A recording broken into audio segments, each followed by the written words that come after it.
Ciao e bentornato nuovamente nel mio canale. Se sei nuovo, benvenuto. Allora iscriviti al canale, clicca sulla campanella per rimanere sempre aggiornato su nuovi video che verranno caricati nel canale e lasciami un bel like, regalamelo, è gratis, e un commentino qua sotto che è semplicemente un cuoricino per farmi sapere che sei passato o sei passata.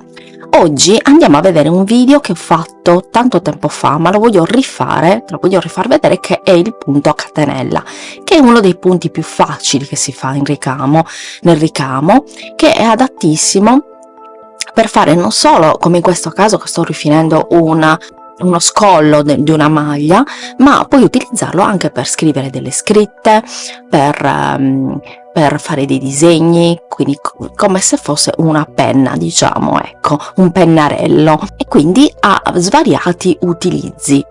In un altro video, prossimo video, vedremo anche una variante del punto a catenella, che è il punto catena, che è un pochettino più difficiletto rispetto a questo. Questo è veramente facile e tra l'altro molto divertente.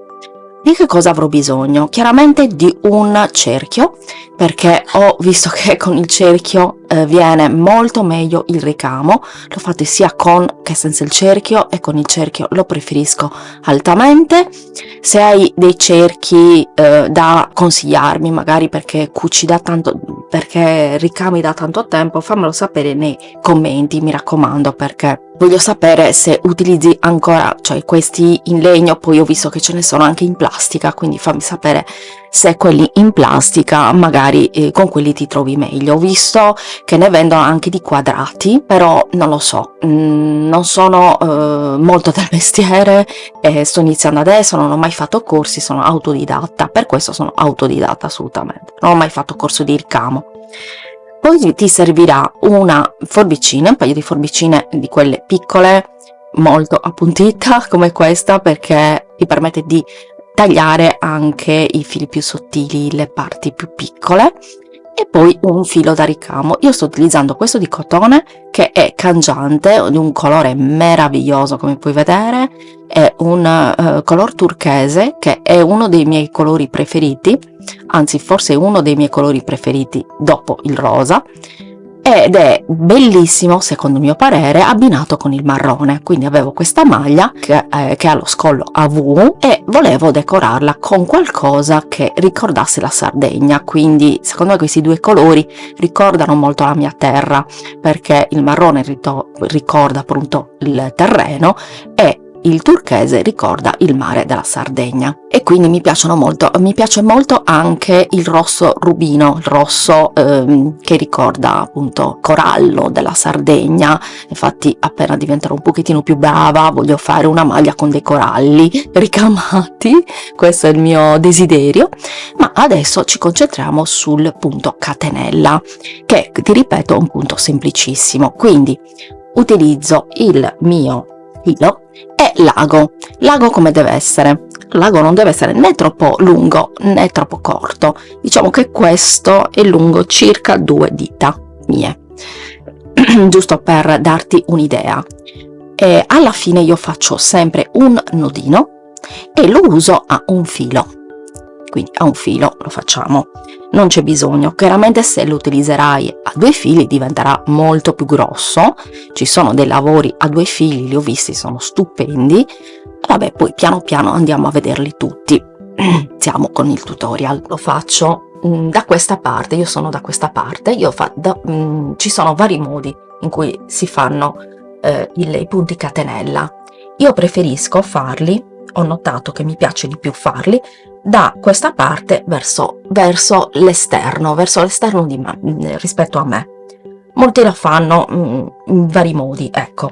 Questo è il metodo che mi permette di farlo meglio, ecco, ma è un mio metodo che ho trovato più utile rispetto agli altri. Allora, prendiamo l'ago e lo inserisco all'interno della catenella, in questo modo, perché qua io sto riniziando un lavoro, perché mi è finito il filo, quindi sto iniziando nuovamente il lavoro. Per iniziare il lavoro è la stessa cosa, quindi posso farlo o così come in questo caso, oppure la stessa tecnica vale per nel caso in cui stai iniziando, quindi non cambia niente.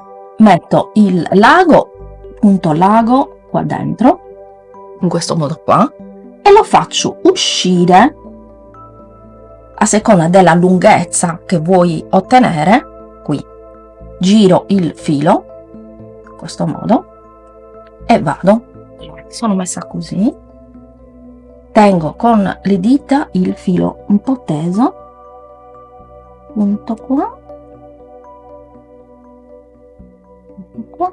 giro il filo e vado. Ok, giro e vado. È veramente facilissimo, un punto super facile, che è il primo punto, diciamo, che ho imparato. Ne ho fatto tantissime, ho fatto scritte con questo punto, veramente tantissime cose. È un punto che mi è da sempre piaciuto. Poi tiri, ok? Questo è il metodo che io utilizzo, poi magari altre persone utilizzano altri metodi, ma io preferisco questo. Se lo metti così il filo, come lo sto mettendo io adesso, cioè il filo è verso questa parte, vedi? Non c'è neanche bisogno che lo metta sotto, perché è come se lo avessi messo sotto, vedi? Forma l'asolina.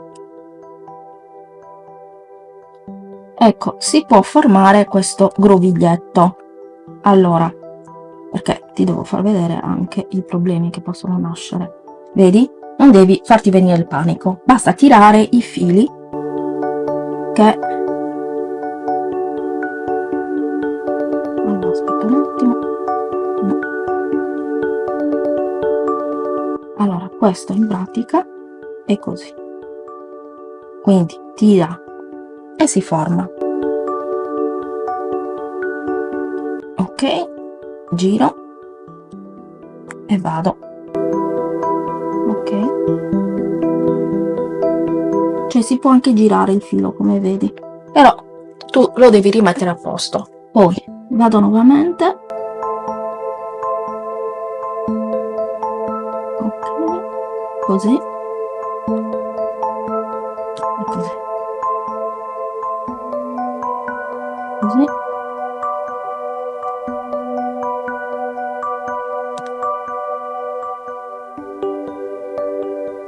Vedi? È veramente troppo carino e divertente.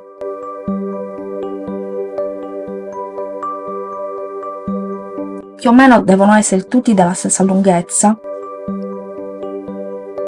anche se io ho un po' di difficoltà in merito, tendo a farli un po' diseguali, non proprio perfettamente identici, però vabbè, io mi accontento di questo per adesso, perché ti sto facendo vedere quello che ho imparato io, ecco.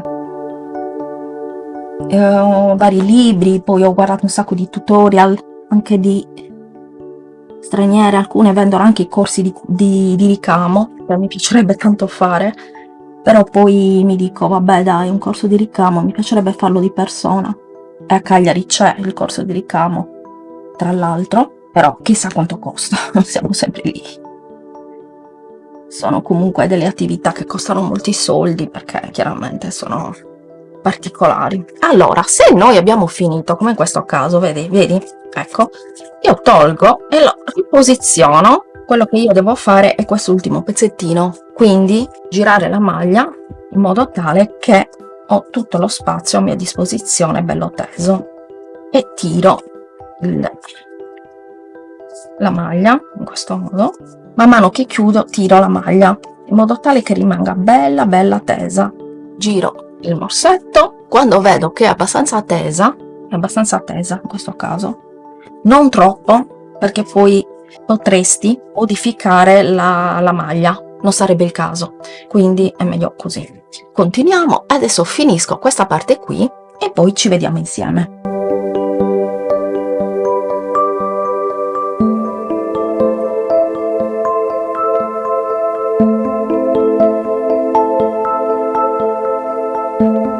Siamo arrivati alla fine, qua è la fine dello scollo, quindi faccio l'ultima catenella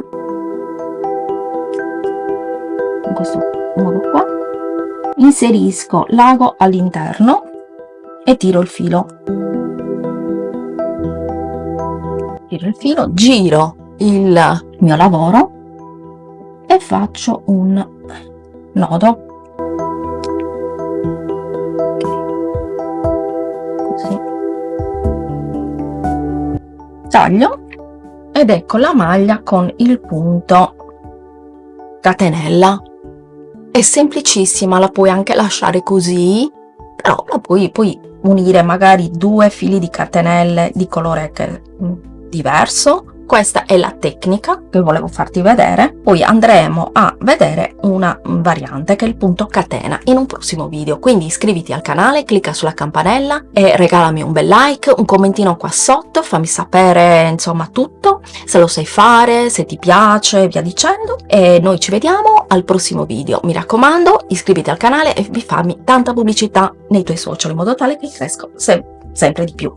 Ciao e buon cucito, ma anche buon ricamo. Ciao!